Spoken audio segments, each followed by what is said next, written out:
গ্রামের হাই স্কুলে অর্ণবের নামটা বছরের পর বছর ধরে সামনের সারিতেই থাকত।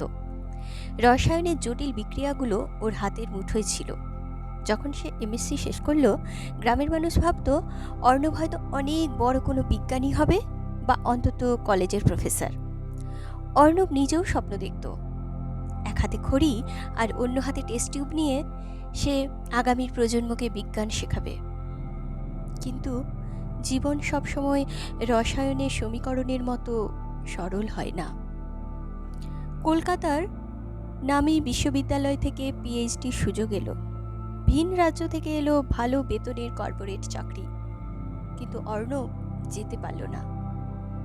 বাবা পক্ষাঘাতে শয্যাশায়ী, মা একলা হাতে অতটা সামলাতে পারবেন না। এক অদ্ভুত অপরাধ বোধ অর্ণবকে শেকড়ের মতো গ্রামের মাটির সঙ্গে বেঁধে রাখল। সেই শুরু হলো বিদ্রূপের পালা। যে প্রতিবেশীরা একসময় ওর সাফল্যের খবর শুনে মিষ্টি চেয়ে খেত, তারাই বলতে শুরু করলো, বেশি পড়াশুনো করলে এমনই হয়, অত ডিগ্রি নিয়ে কি লাভ হলো যদি ঘরের কোণেই বসে থাকতে হয়, শেষ পর্যন্ত তো বেকার। আত্মীয়দের বাঁকা চাউনি আর বাবার নিস্তব্ধ কান্নার মাঝে অর্ণবের স্বপ্নগুলো প্রতিদিন একটু একটু করে বাষ্পীভূত হতে লাগলো। এক বুক দীর্ঘশ্বাস চেপে সে পাড়ার এক ছোট্ট স্টেশনারি অফিসে সামান্য কেরানির কাজে ঢুকল। অর্ণব, যে একদিন পর্যায় সারণীর জটিলতা বোঝাতো, সে এখন ক্যাশ মেমো আর খেরোর খাতায় দিন কাটায়। হঠাৎ একদিন স্কুল সার্ভিসের বিজ্ঞপ্তি বেরোলো। অর্ণবের চোখে আবার সেই পুরনো ঝিলিক। অফিস সামলে রাত জেগে পড়ার নেশা চাপলো মাথায়। রাতের আলোয় যখন সে অর্গানিক কেমিস্ট্রি পড়তো, মনে হতো ওর হারানো দিনগুলো ফিরে আসছে।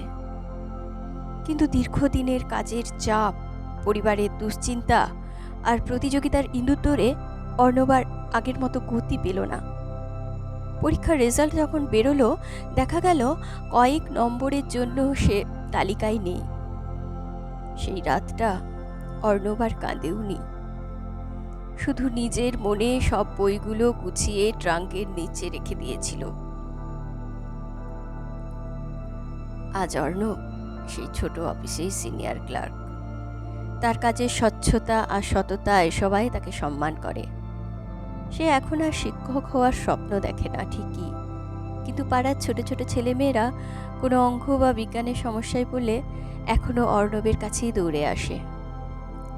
মাঝে মধ্যে বিকেলে পুকুর পাড়ে বসে অর্ণব আকাশ দেখে। লোকে এখনো হয়তো আড়ালে বলে মেধাটা নষ্ট হলো, কিন্তু অর্ণব জানে সে হেরে যায়নি।